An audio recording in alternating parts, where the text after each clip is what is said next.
ಇನ್ನು ತುಮಕೂರಿನಲ್ಲಿ ವಿದ್ಯಾರ್ಥಿನಿಯೊಬ್ಬರು ವಿಶಿಷ್ಟವಾಗಿ ಹೋರಾಟವನ್ನ ಮಾಡಿದ್ದಾರೆ. ಹೋರಾಟ ಮಾಡಿರೋದು ಯಾಕೆ? ಶಾಲಾ ಮೈದಾನದ ಕಾಂಪೌಂಡ್ ಬೇಕು ಅಂತ ಸಿಎಂ ಹಾಗೆ ಪಿಎಂಗೆ ಇವರು ಪತ್ರವನ್ನ ಬರೆದಿದ್ದಾರೆ. ಪ್ರಧಾನಿ ಮೋದಿ ಅವರಿಗೆ, ಸಿಎಂ ಸಿದ್ದರಾಮಯ್ಯನವರಿಗೆ ವಿದ್ಯಾರ್ಥಿನಿ ಪತ್ರ ಬರೆದಿದ್ದಾರೆ. 4ನೇ ತರಗತಿ ವಿದ್ಯಾರ್ಥಿನಿಯವರು ನೋಡಿ ಎಷ್ಟು ಪುಟಾಣಿ ಅಂತ. ಸಿಮ್ರಾ ಸನೋಬರ್ ಅವರು ಪುಟಾಣಿಯ ಹೆಸರು. ಪತ್ರವನ್ನ ಬರೆದಿದ್ದಾರೆ. ಈಗ ತುಮಕೂರು ತಾಲೂಕಿನ ಬೆಳದರ ಸರ್ಕಾರಿ ಶಾಲೆ ವಿದ್ಯಾರ್ಥಿನಿಯರು ಕಾಂಪೌಂಡ್ ನಿರ್ಮಿಸೋವರೆಗೂ ಶಾಲೆಗೆ ಬರಲ್ಲ ಅಂತ ಪತ್ರ ಬರೆದಿದೆ ಈ ಪುಟಾಣಿ. 2024ರಲ್ಲಿ ಬಿಒಗೆ ಪತ್ರವನ್ನು ಬರೆದು ಮನವಿಯನ್ನ ಮಾಡಿಕೊಂಡಿರ್ತಾರೆ ಸಿಮ್ರಾ. ಅಂದು ವಿದ್ಯಾರ್ಥಿನಿಗೆ ಭರವಸೆ ಕೊಟ್ಟಿರ್ತಾರೆ ಕ್ಷೇತ್ರ ಶಿಕ್ಷಣಾಧಿಕಾರಿಗಳು. ಅದಾಗಿ ಎಲ್ಲ ವರ್ಷ ಕಳೆದಿದೆ, ಆದರೂ ಕೂಡ ಕಾಂಪೌಂಡ್ ನಿರ್ಮಾಣ ಆಗಿಲ್ವಲ್ಲ.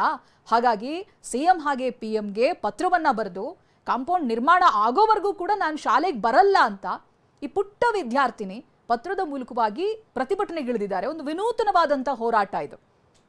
ಹಾಗಾದ್ರೆ ಈ ಪುಟಾಣಿ ಬರೆದಿರುವಂಥ ಪತ್ರದಲ್ಲಿ ಏನಿದೆ ಬನ್ನಿ ನೋಡೋಣ.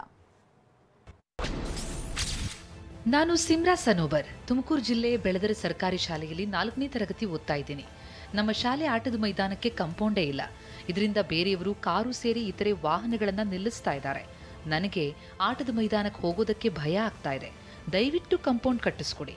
ನಾನು ಕಾಂಪೌಂಡ್ ನಿರ್ಮಾಣ ಮಾಡುವವರೆಗೂ ಶಾಲೆಗೆ ಹೋಗೋದಿಲ್ಲ.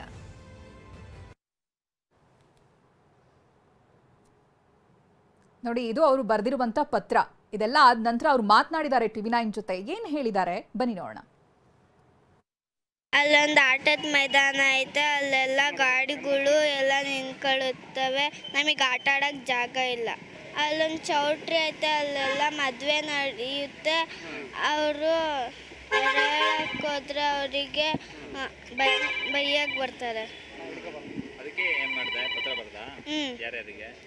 ಸಿಎಂಗೂ ಪಿಎಂಗೆ ಕಾಂಪೌಂಡ್ ಮಾಡಿಸ್ಕೊಡ್ರಿ ಅಂತ. ಬಿಒಗೆ ಏನಂದ್ರು ಮಾಡಿಸ್ಕೊಟ್ರ ಅವರು? ಇಲ್ಲ. ಅದಕ್ಕೆ ಏನು ಮಾಡಿದ್ಯಾ ಈಗ ನೀನು? ಪತ್ರ ಬರ್ತಿದ್ದೆ ಪಿಎಂಗೂ ಸಿಎಂಗೆ.